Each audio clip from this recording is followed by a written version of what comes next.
Hey guys, welcome back to an episode of 12 Inch for Fanatic. Remember to subscribe. So today we're going to be opening up a classic here. This has been out for ages. Let's see here if I could look at the, 2009. Oof, oldie but goodie. From SIDESHOW Collectibles, this is Arnold Toht from Raiders of the Lost Ark, Indiana Jones. I already have Indiana Jones. I have his dad.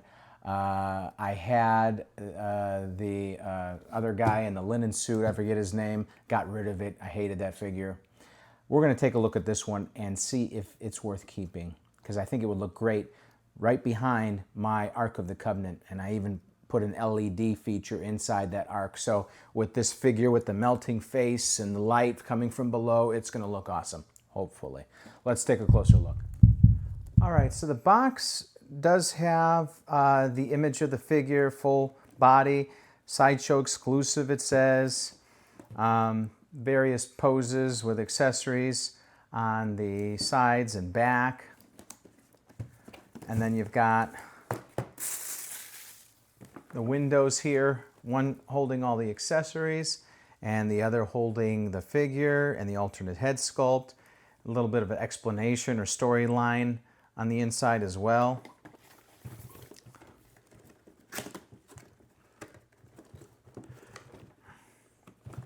I remember watching this movie as a kid, and this guy just creeped me out. True sociopath before his time.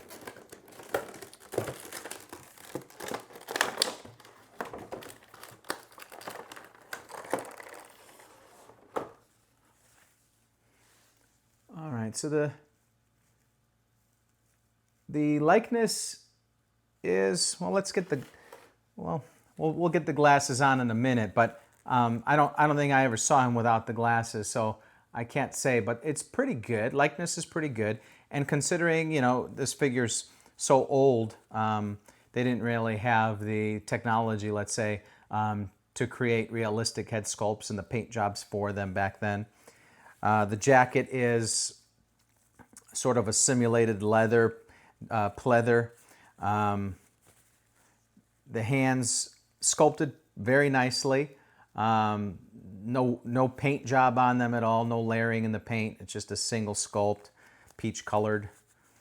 And then underneath, it's got a button top here. Underneath, you've got a double-breasted suit with a little red handkerchief in there, the Nazi pin right there. Pretty nice. No socks there. I'd probably add that in. And no weathering on the shoes.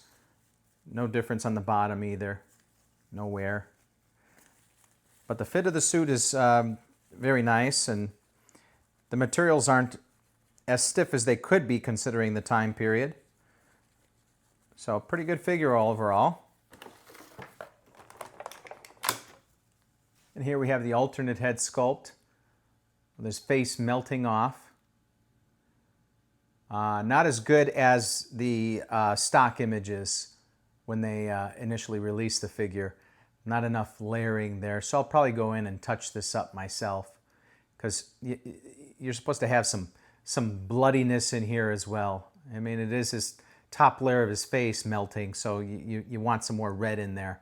This is straight peach color, single peach color.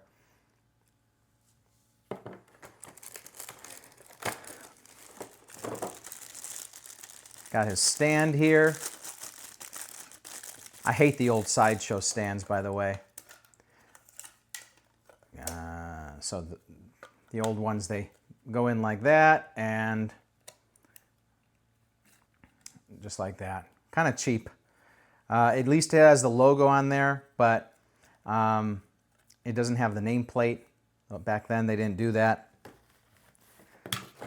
Let's check out some of these accessories.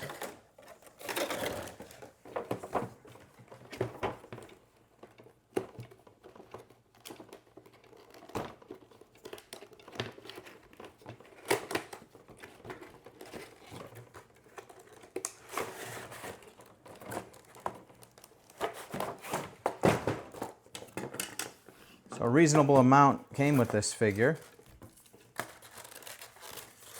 That actually might be nice to use as a backdrop for maybe not even him, because he didn't go into the temple, so having the temple background doesn't make sense. But maybe for your Indiana Jones figure, that would.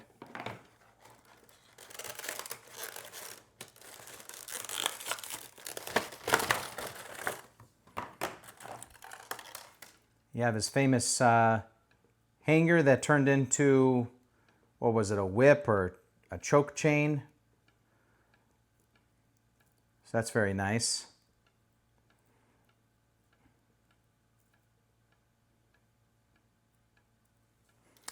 And then you have the poker stick from the fireplace, and it's got some paint on the end of it to make it look like it's glowing red from being in the fire.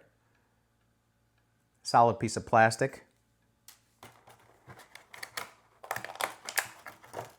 Got his Nazi pistol here. And no movement on that. Yep, nothing at all. Nicely sculpted though. Got his glasses. Made of plastic. Not too delicate though, it's got some ply. Let's see how it looks on him.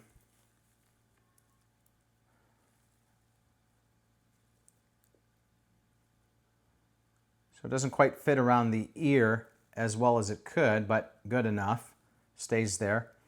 And yeah, with the glasses, he looks a little bit better, but because it's made of plastic and not metal wire frame, the frame is a little bit thick, especially around the front end.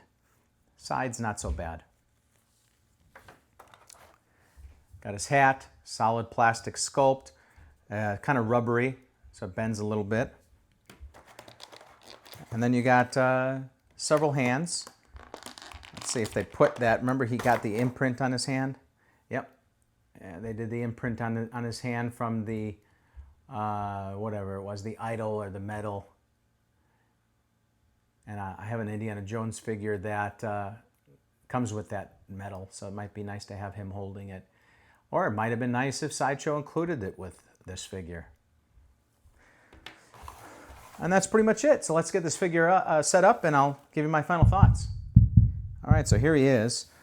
One thing to note is that the hat doesn't stay on the sculpt too well.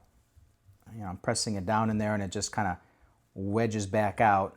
So it doesn't sit low enough on his head. Yeah, I'll probably burrow that inside of the hat out a little bit so it fits better. Now one thing, it makes sense it didn't come with the figure because it's probably would drive up the cost quite a bit, but I bought this separately, which, you know, looks fantastic with the figure. Have it open like this and put some LEDs in here maybe, and his melted face with it. That'd be a perfect scene right there. You could even get like a desert base to have it displayed on, maybe put a backdrop of all the ghosts wandering around in the background in the sky. Yeah,